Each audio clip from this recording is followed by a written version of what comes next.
5 laws in Canada regarding firearms, starting from number 5, going to number 1, 1 being the worst and needs to change the most. Number 5 is the difference in provincial regulations.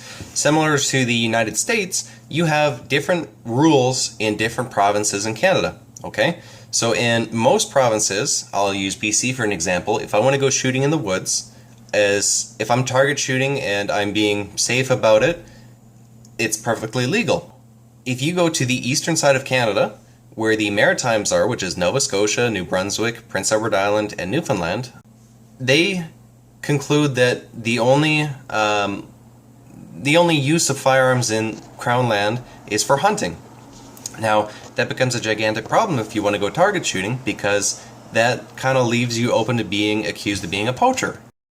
Number 4 is restricted firearms. Now, while I like how the teaching process goes with safety with restricted firearms, how it's separate from the non-restricted, the actual use of the law is kind of silly.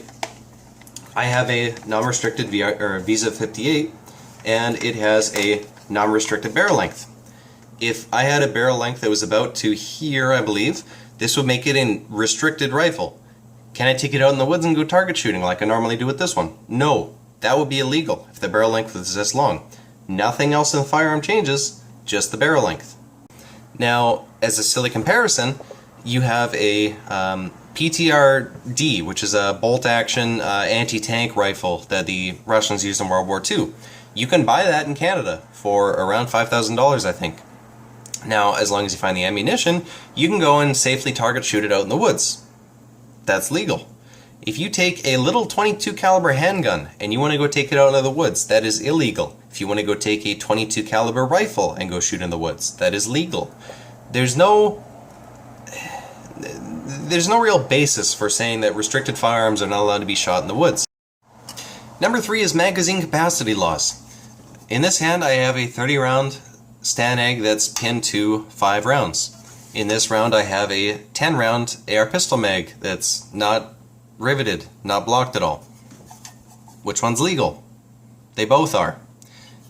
The law in Canada says that a semi-automatic centerfire firearm is restricted to 5 rounds. A manual action is not. So say you have a bolt-action rifle, it's not limited to 5 rounds. Law says that pistols are limited to 10 rounds. This is an AR pistol magazine. It says on the side, this is the only thing that makes this legal, is this little writing that says RRA Model LAR 15 Pistol Magazine. It says it's intended for pistols. The law says that's okay. Now, does that change anything regarding crime? No, it does not. You can look to the United States that have much more lax firearms laws, and look to the states that have very cracked down firearm laws. And they're typically the ones that have the most crimes because they keep cracking down on these firearms owners with these laws, and it doesn't actually affect anything.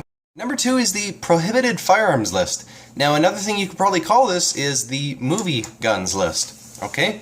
Now, one of the biggest examples I have is the rifles created during the Cold War, where you have the big 3 battle rifles. You have the American M14, this is the Chinese copy of it. You have the German G3, you have the Belgian FAL. Now, of the 3 big battle rifles during that time, only the M14 is non-restricted. The other ones are arbitrarily put on that list. They function a little bit different, but they both had civilian models made that, say, people in the United States can buy. Now, one of the biggest theories with how the prohibited firearms list was made was somebody went and got a whole bunch of firearms magazines and got a whole bunch of action movies, and they just wrote down a big list of all the things they could find in there. One of the biggest reasons for this theory is that you have the G11, which is the German-made it's an experimental rifle that never actually got into production and never even got into civilian hands. But you look up the G11, and it is the most bizarre firearm you're probably ever going to see.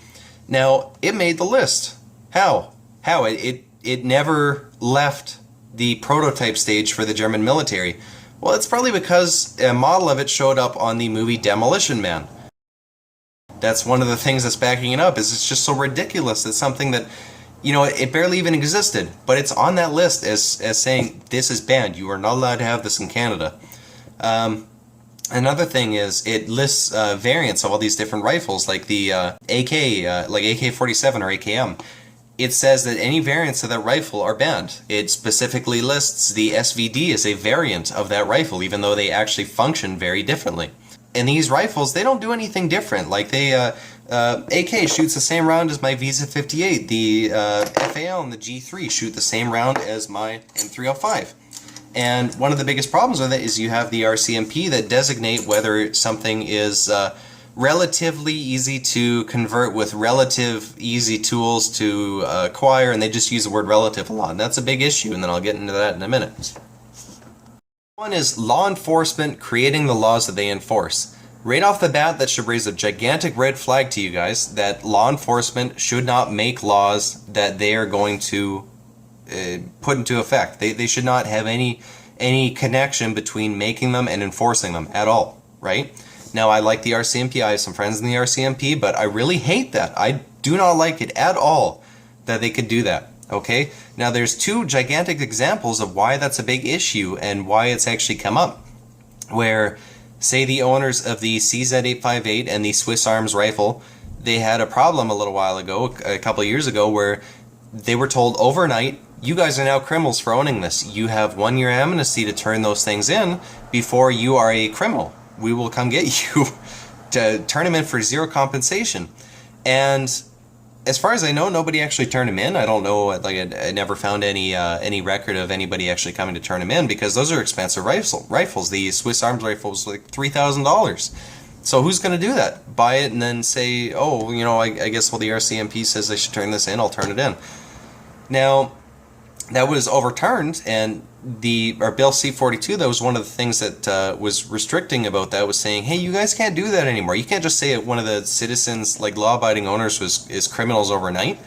And that's one of the things that Bill C-42 corrects, and that's one of the things that the Liberal Party wants to overturn. I don't know why. I don't know why they say that the police as the higher authority on that. And the second problem is the rimfire magazines. Now, rimfire magazines in Canada are an unlimited capacity. Okay, rimfire being, say, 22. That's it's not the only one, but that's the absolute most popular that everybody would ever think of for rimfire. Now, what that means is you can have a rimfire magazine. It doesn't look like this, but they have no rivets. You can have a full magazine that you can buy in the States, for example, and have that in a firearm in Canada. Now, the RCMP made a rule on that after the Blaze 47, which is a rifle that kind of looks similar to an AK, and they said this is now a prohibited device. You are not allowed to have a 22 caliber non-pinned firearm. Now, that directly goes against the Firearms Act. Like, the highest thing we have in Canada saying these are the laws of firearms, and the RCMP says something that contradicts it, says our word is better than the Firearms Act. What do you do with that? How do you do anything against that, where the police says something that contradicts the law? Now, nothing has actually been brought to court yet about it, saying that, hey, this guy says that the Firearms Act has more power than the police. The Firearms Act, something that was written into law, has more effect than the police, and that hasn't actually gone to court yet. Now, the biggest problem with this is, like I said, the police should not dictate the laws that they enforce. You're saying, well, Ryvik, if the police aren't the ones who do it, who should? Well, really, it should be an elected government official, okay? The RCMP is, like the higher-ups of the RCMP are non-elected government officials. Should they be able to make the laws? No. Should a person in government who's elected in say, I understand firearms, I'm a firearm owner, we should make laws that all the Canadian citizens can agree on. Should they be voted in? Sure. It's a whole lot better than the police doing it, right? So that's my list. That's number 5 things that should really be changed in Canada.